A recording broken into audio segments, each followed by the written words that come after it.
This is Frank Islam, Chairman and CEO of FY Investment Group and your host of DC Night Show, where we interview leading voices from business and politics that impact you, the viewer. Today, our guest is Dr. Judy Findlay. Thank you, Judy, for coming here and welcome to our show. Thank you very much for the invitation. Sure, you're most welcome. Tell me a little bit about yourself. The audience probably doesn't know too much about you. Tell us a little bit about yourself. Well, I'm a teacher, Frank. I've been a teacher for almost 50 years, actually. And I've taught all sizes, all ages, from young children up through PhD candidates. And it's an interesting life as a teacher, because one has many roles that you play. You think of teachers just standing in front of the classroom, but that's rarely what we do. We guide rather than tell nowadays. Good way to put it. We encourage, we give chances to make mistakes. But most of all, we try to build confidence in young people, and confidence that they know that they have the power in them to learn. Very well said. And that once they leave my classroom, they can continue to learn forever. It's a lifelong learning process. It is. Well, for some, but not for all. For all. And I'd like to talk about that later. Okay. So you work, it's an organization called OSI. Yes. And what does that stand for? What does it do? Well, and what's your involvement? That's a question that I'm often asked, actually. In fact, what does OSI stand for, Judy? It stands for One Sky International. Oh. One Sky International. What a nice name. It is. It actually is the name that was suggested by one of my former graduate students. The last time I was in Pakistan, I was flying from Karachi to Islamabad. And I walk up to the entrance to the airplane, to the door, and the stewardess looks up and I say, "Hi." And she is surprised. And so she takes me to my seat. And then once the plane takes off, she comes back and she says, "Madam, who are you? And why are you here? And what do you do?" Those are good questions. Yes, and so I explained that I was a professor and I was there working with teachers and students. And she said, "Welcome, madam. Welcome, thank you." And the most interesting part, Frank, was that during the flight, so many passengers came forward and introduced themselves to me and said, "Welcome, ma'am, welcome." What's that? So the stories we hear... What a wonderful gesture. Yes, it is.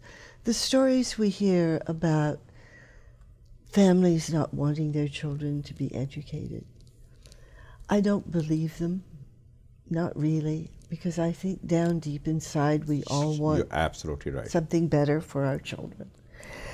But One Sky International is local. So was that implanted in your mind, in your heart, in your soul during that flight? It's been there before. It was there before. It's been there before, yes. A good way. Well, the reason is sky, because you were flying. So I thought... True. That's true.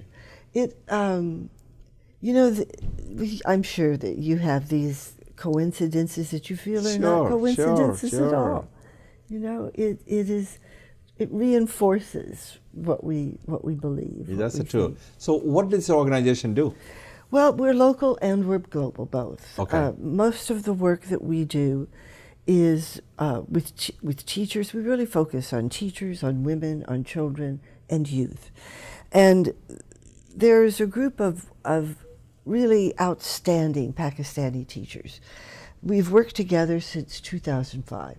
They came to me at GW, George Washington University, in 2005 from a grant I got from the State Department to work with Fulbright in India and in Pakistan. And it was the first time really that secondary teachers had been able to have Fulbrights. And it was the first time, of course, that Indian and Pakistani teachers had come together. So we still work together. Of course, the money for the grant was used up long, long ago. But for the past 12 years, we have collaborated. Now we work together under the auspices of OSI. But there's also the international component, literacy and learning specialists. I'm one of those. We also are part of the team. We come from the USA, from UK, from Indonesia, from India, and from North Africa. All around the globe. Yes, yes. I know you talk about Pakistan, taking the trip, and why do you work in Pakistan? That's a good question, I think. I'm asked that often. There are many challenges in Pakistan to education. There are many problems, and we won't talk about them here because we know what they are. We talk about them at the dinner table. But I feel that those are challenges that we can meet.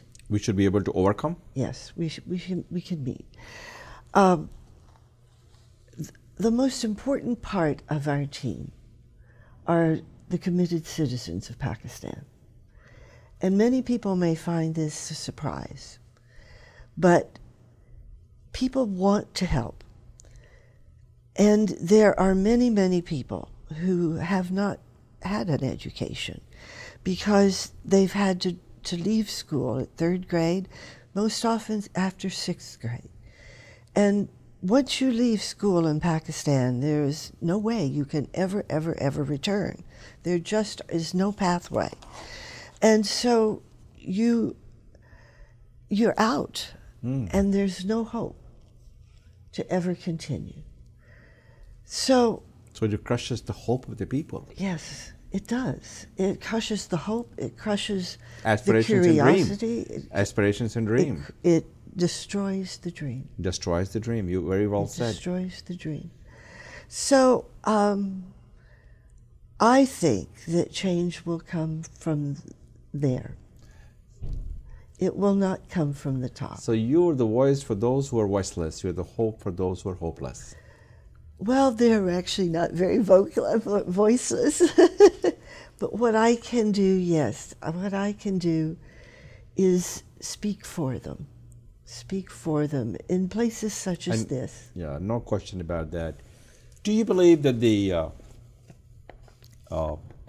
people who are socially and economically disadvantaged, people who are less fortunate, people who have no hope, who have no voice, they do not pursue their dream because they have a financial hardship. There are many, many factors that's influencing their decision. Don't go to school. They're not being empowered by education. It's very interesting, Frank.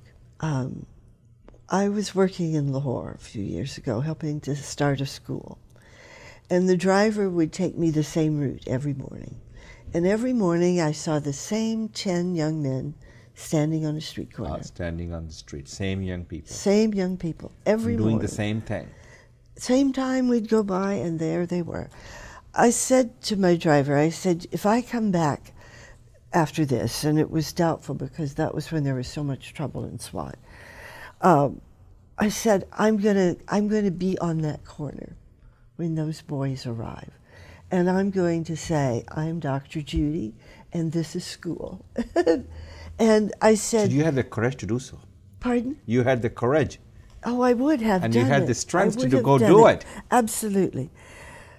Because all they needed was encouragement. Yeah, all they needed. And all they needed were a few skills, and to have someone say to them, you bring knowledge and skills to this corner. So what are you going to do? Very well said. So you wanted them to exploit their fullest potential, to be the best they can be. And all the people have the talent. They do. They do.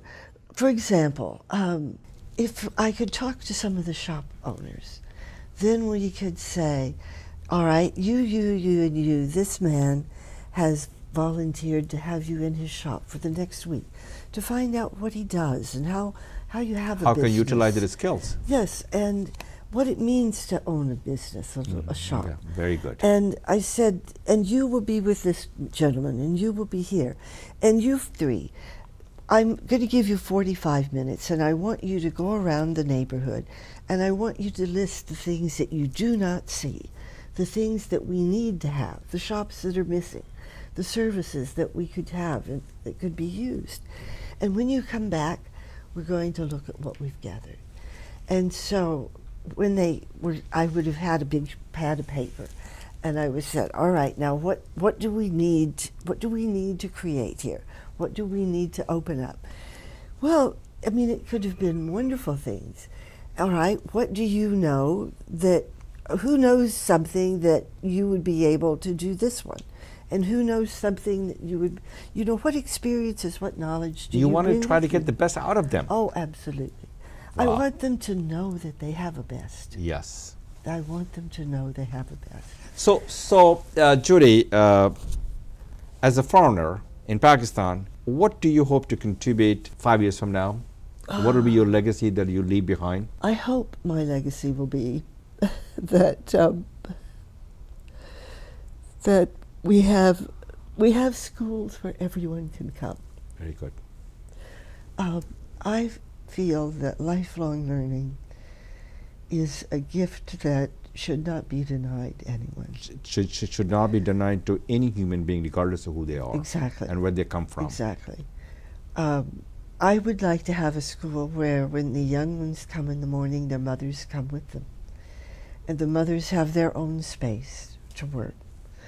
And in the afternoon, the teenagers come and they have a place to study. And they learn how to study and why they're studying. And that studying is actually hard work. And that it has a reward. It's work. That's right. It's work.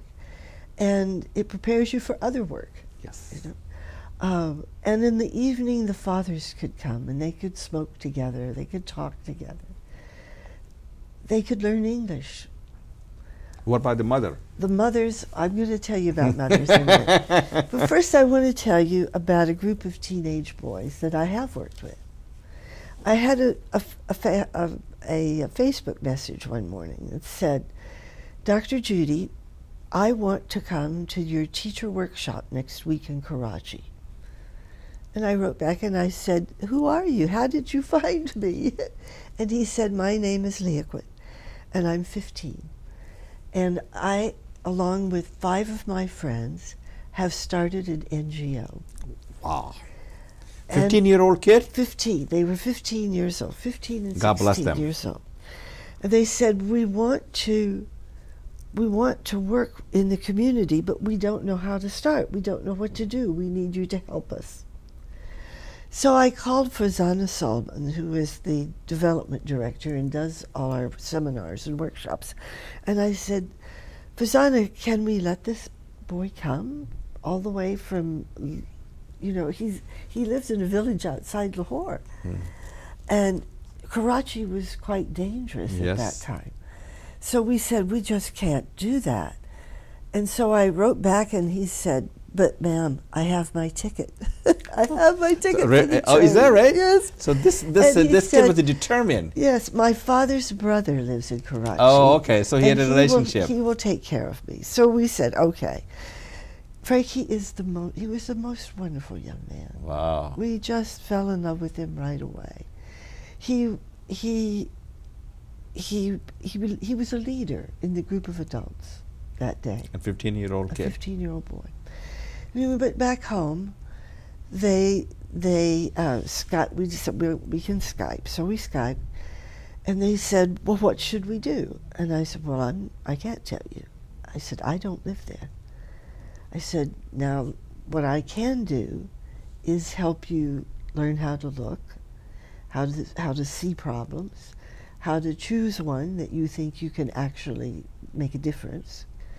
So I said, "This time next week, let's come back and let's meet again and tell me what you've decided. Tell me what you've found."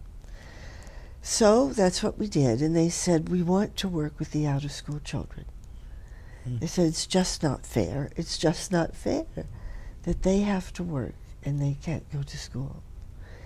Because this is the thing that surprises me. We see these children every day when we walk through the village, through the city, wherever we are, but we don't see them. We don't see them. But these teenage boys saw them, and they saw the need, and they saw inside themselves that they could do something about it.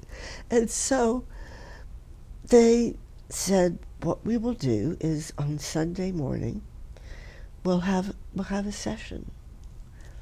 And I said, well, I think we need to talk with their families. I don't think we can have the children come unless we talk with their families. So they made appointments. They sat with the fathers and the grandfathers and the uncles, and they told them that we said we would like to offer an opportunity for your children, and we hope you will let them come.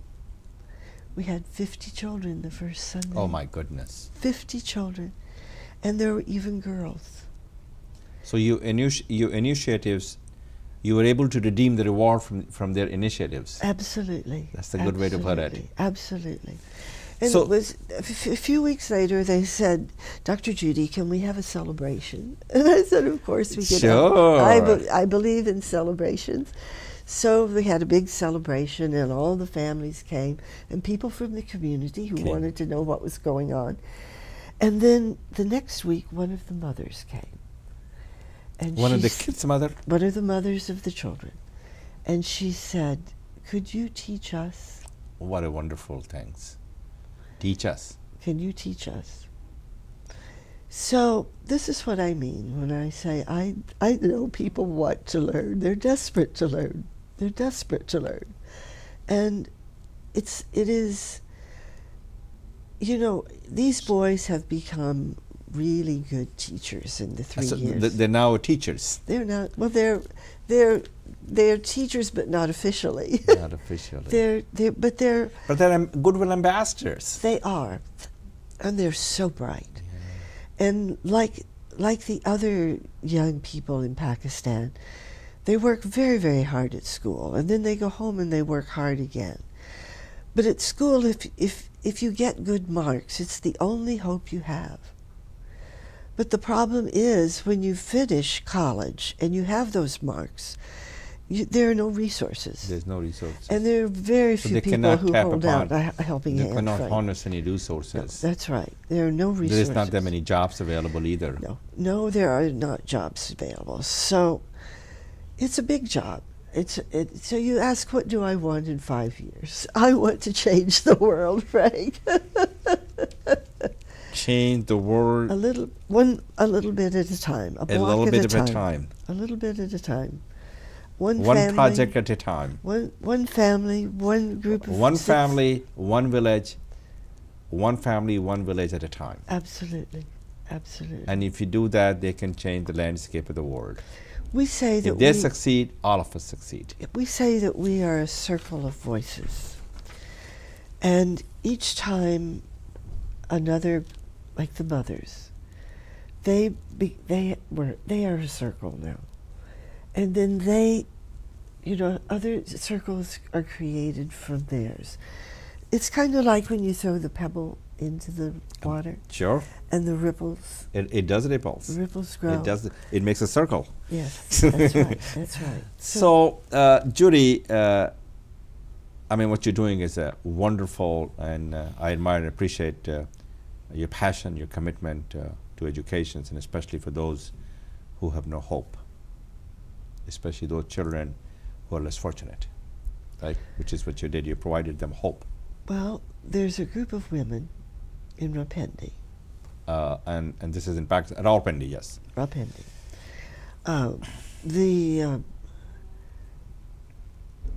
The mothers at Lodram, where the boys are, wanted to know if we could help them learn a skill to make something to sell in the market.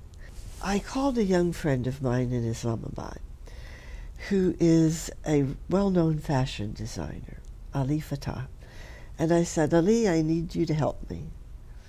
And so we sat down on opposite sides of the world. If it weren't for Skype, I couldn't work, you know that. But we sat down and we talked. And he said, Judy, if we could begin with a group here, it would be I could do it. So we began with 21 people, 21 women, from, you know, these old city of Rapindi. Yes. And we thought at first we might make fans. And I said, oh, I love that. We could call it fanning the passion. Fanning the passion. But Ali said, no, we need to make something more substantial. And he said, then we can sell it for more. Yeah, he's right. And the women will, you know, be able to learn important skills that they can use. So this is what we've done. Ali designed beautiful fan-shaped evening clutch bags. Evening what? Evening clutch bags. Oh, wow. They're the next time we talk, I'll bring one Sure, so you can sure. see it. But and he wanted those women to be engaged and work on this thing? And he taught them to make these. Now, as I worked on the curriculum, I thought it will take at least 6 months for them to learn how to cut the leather and how to measure the patterns, and I mean, this is not easy work. Within 6 weeks, they had made 100 bags. 100 bags. 100 beautiful bags. And what we discovered, what the women discovered, is that the skills they have to survive in these narrow streets and alleyways are the same skills they need to be a successful worker, to be a successful student. You gave them opportunity to exploit their fullest potential. Yes. And it is, you know, people don't think about this. I discovered this several years ago when I was working with a group of paramedics, actually. And I discovered that the skills they used on the street were the same skills they needed in the classroom, critical thinking skills. And these women have that. These women lead very difficult lives, disenfranchised. They live very difficult lives. So they have to be able to deal with ambiguities every day. They have to be able to persevere. They have to be resilient. They have to be strong. Oh, they do. They have to be able to solve problems that they didn't expect were going to happen. These are the same things that they need to be able to do when they work. The same qualities. One of the most important things is to be self-monitoring. Yes. To be able to step back and look at yourself and see what you're doing. It's working. I want to do it this way again. Or it's not working. I have to try something new. So we sit with the women, or Ali does, sits with the women in the circle. Now this is very unusual for a young man to be working with this group of women, but he did what the boys did.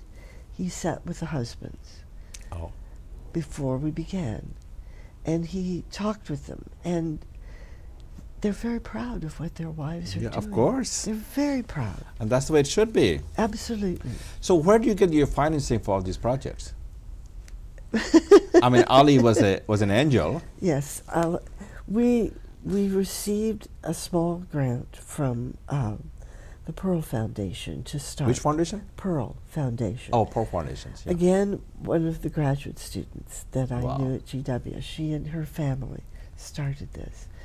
And now we are selling the bags, and that money is going back in to the project. Ali's grandmother has had a series of strokes and just fell and broke her hip. So our work is on hold at the moment because Ali must take care of his grandmother. You know how families, what we must do. And so when we begin again, we have to find funding. This is the part that I'm not so good at, Frank. Well, you're a teacher, and that's a different type of skills you need in order for you to... But I have to learn. Yeah, well, you do. I have to We all learn. have to learn. Because otherwise there are too many lives. Have you talked to the State Department? This fellow was from the State Department. I should have introduced to you. They do a lot of funding. I will talk with him. So we will try to get you connect, maybe Omar get you with Arslan, and this is all they do. is to help the Muslim entrepreneurs to grow and help them with the capital. Because the value of this program is that the women are part of their education. They feel that it is, they learn again that the power to learn is in them. Oh, of course. And that with that power they can do many other things. So they gain confidence. And if you look at Facebook and you turn to the pages of Fanning the Passion for Learning, you'll meet these women. And you'll see that you'll hear their stories. And one of the most important parts of it, I think, is that as a woman buys one of the bags, a bridge is created, a connection, because she knows the circle that has made her bag. And the circle of women know that their bags are being honored and shown throughout. We carry them. Whenever I go out in the evening, we carry that. I take at least two. So you're kind of promoting them. Besides the access to the capital, what other challenges do you face in this kind of work? The biggest challenge is to educate everyone. To educate everyone. About the need for education. So you want to make sure they're empowered with education. Education is a gift that keeps on giving. It is, because if you... It empowers the mind. It uplifts the soul. It does. It uplifts the soul. It uplifts the soul. I'm an example of that. Yeah, we all are. And without education, none of us will be here in this country and not be beneficial of America's kindness and generosity. Well, I learned a lot from my grandfather, Frank. He was reared on a farm in the Ozark Mountains of southern Missouri. Wow. And was one of 6 children. My grandmother was reared on a neighboring farm. She was one of 9. They married after they graduated from high school, but my grandfather said, "We're going to college. We're going to university. Both of us, Reva. You and I are both going." So they worked. After being married? After being married. My grandmother taught in a one-room schoolhouse. Wow. My grandfather worked in the post office. They saved their money. He wanted to be a physician. So did he instill in you the love of education? Oh, yes. Oh, yes. More than that. He wanted to be a doctor, a physician, but he said, "Reva, we can't save that much money." But he says, "I think we can save enough I can go to law school and study the law." So that's what he did. And he went to a law school in Tennessee that was for young men who were very bright but needed financial aid. We now have 12. One time we had 15 lawyers in the family. And now this younger generation, my son's generation, are doctors. You believe that your grandfather laid the firm foundation. Oh, absolutely. For you to understand the importance of education. Yes. And that's what you want to promote. He told me, and empower the others with education as well. He told me, he said, if you decide not to have children, I want you still to educate a child. No. Very well said. Yeah. So I educate the world. I educate the world. Yeah. Well, thank you very much for your passion, for your commitment, Judy, and what you're doing in Pakistan, and I admire it and appreciate it, and especially that you believe in your cause, and I hope this cause will endure. Pakistan faces some serious challenges. So there's no question about it. It does faces a lot of challenges, and you're making a meaningful difference in a small way. A small way. That could have a strong impact in the betterment of people's life. I hope so, and I hope that the model can be expanded. Yeah, it can yes. be. Thank you very much for watching. This is Frank Islam, wishing you a great week.